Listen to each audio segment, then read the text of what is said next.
The distress signal bled through the void like a faint whisper, fractured and desperate. Static danced across the comms array of Luna Outpost 9, a hub of routine patrols and dull maintenance work. But in that moment, all monotony was shattered. Captain Arden Vale leaned forward at his console, his fingers hovering above the controls. He was a man seasoned by both decades of service and the scars of hard-won survival, his eyes narrowing as the automated translator fought to stabilize the signal. "This is Science Vessel Aurora of the Galactic Research Collective." The alien voice trembled, words breaking beneath the weight of fear. "We are under attack by unknown hostiles near the Kepler 442 system. Our defensive systems have failed. We have civilians aboard, including younglings. Please, if anyone hears this message, we need immediate assistance. We cannot hold much longer." The words died into static. Silence gripped the bridge. Even the faint hum of the station's life support seemed muted. Everyone present understood what they had just heard. Not a simple call for help, but the sound of people staring into the abyss of annihilation. The Galactic Research Collective was famed across the spiral arms for their neutrality. They were explorers, archivists, scientists, creatures of dozens of species bound together by curiosity and knowledge. They had no armies, no fleets, no warships, and now they were prey. Lieutenant Mira Holt, the outpost's communications officer, broke the silence, her voice steady but shadowed with tension. "Sir, triangulation confirms the origin point, 47 light-years out. Signal lag indicates the attack began 6 hours ago." 6 hours. Arden's jaw locked. To most species, that time might as well have been an eternity. Bureaucracies would bicker. Councils would delay. Even if a fleet were mobilized, it would take days, perhaps weeks, to reach the Aurora. But humans were not most species. Arden turned sharply. "Patch me through to Admiral Kalen. Priority channel." The holotable flickered, light and shadow bending into the stern figure of Admiral Cirrus Kalen, commander of the battlecruiser Resolute. Even before she spoke, her expression confirmed what Arden suspected. She had already seen the transmission. "Captain Vale," she said curtly, her voice as sharp as cut steel. "I assume this is about the distress call." "Yes, ma'am," Arden replied. "What are your orders?" Kalen didn't hesitate.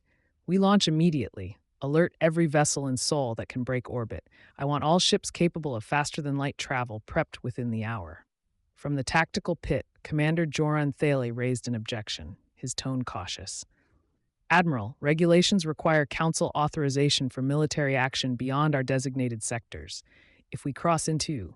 Kalen cut him off, her voice ice-edged. "Commander, civilians are under fire. Children are dying. The Council can file their complaints after we bring them home. Understood?" No one argued further. Within 30 minutes, Luna Outpost's sky was alive. Launch bays thundered open as ships ignited their cores, trails of ion fire etching against the black.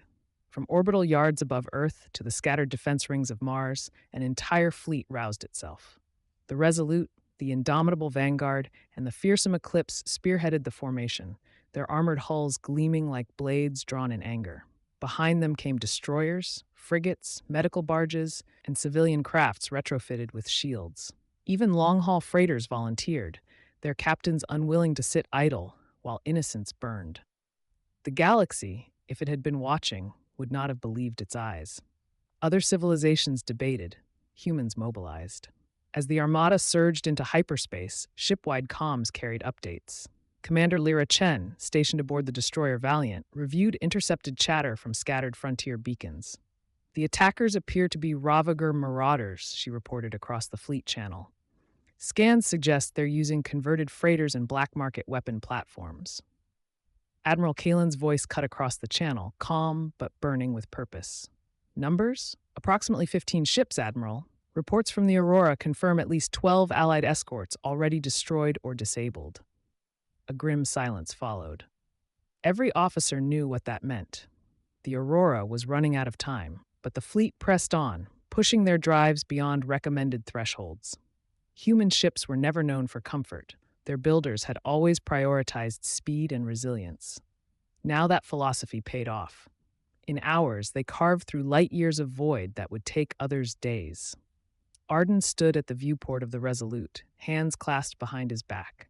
The silence of hyperspace pressed like a weight, broken only by the occasional hum of the ship's engines. He glanced at Mira, who had joined the flagship for the mission. "You're quiet," he said. She managed a thin smile. "Just thinking about them, sir. The people on that ship. Wondering if they're looking out into the dark right now. Wondering if help will ever come." Arden's expression softened, though his voice remained steady. "Then we make damn sure they never doubt it again." Sensors pulsed as they neared Kepler 442. The fleet slowed, transitioning from hyperspace. A murmur of reports filled the comms: energy signatures, wreckage fields, drifting hulks of shattered escorts. The alien research vessel Aurora loomed ahead, battered and crippled. Its once elegant frame, built for exploration, not war, floated amid the wreckage of its defenders. Atmosphere bled from ruptured hulls, flames guttered in oxygen-starved bursts. 3 Ravager ships circled the wounded vessel like carrion beasts, their weapon systems glowing with lethal intent. They were minutes away from finishing their kill. Admiral Kalen's voice rang across every human channel. "All ships, this is Kalen. We go in fast and hard. Priority 1, shield the Aurora. Priority 2, annihilate every hostile in system. Questions?" The response thundered back from dozens of commanders, unified and unflinching. "No questions, Admiral." The human fleet angled into attack formation, drives roaring as they bore down on the marauders.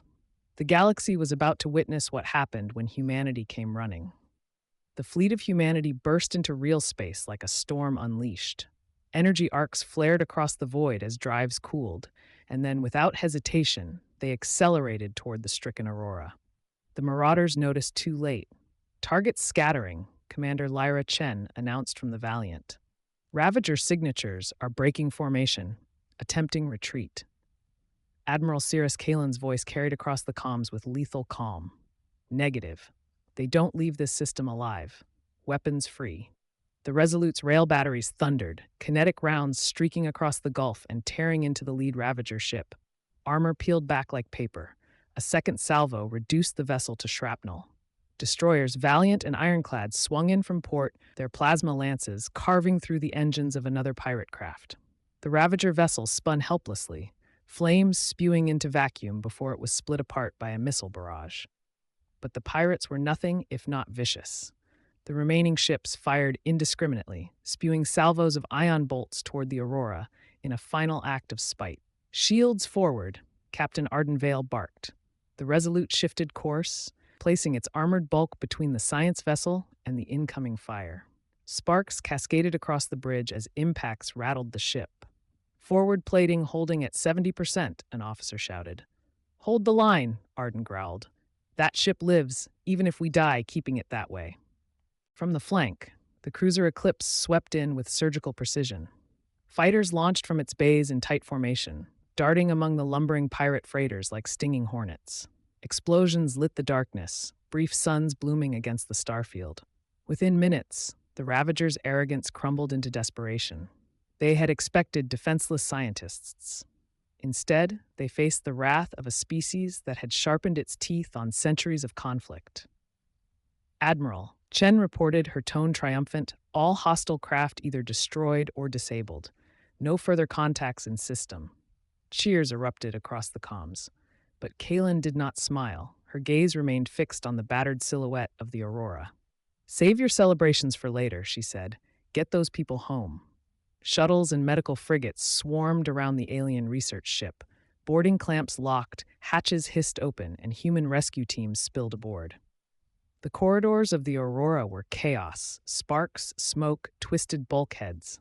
Alien crews staggered through the haze, some cradling wounded younglings, others desperately trying to keep life support functioning.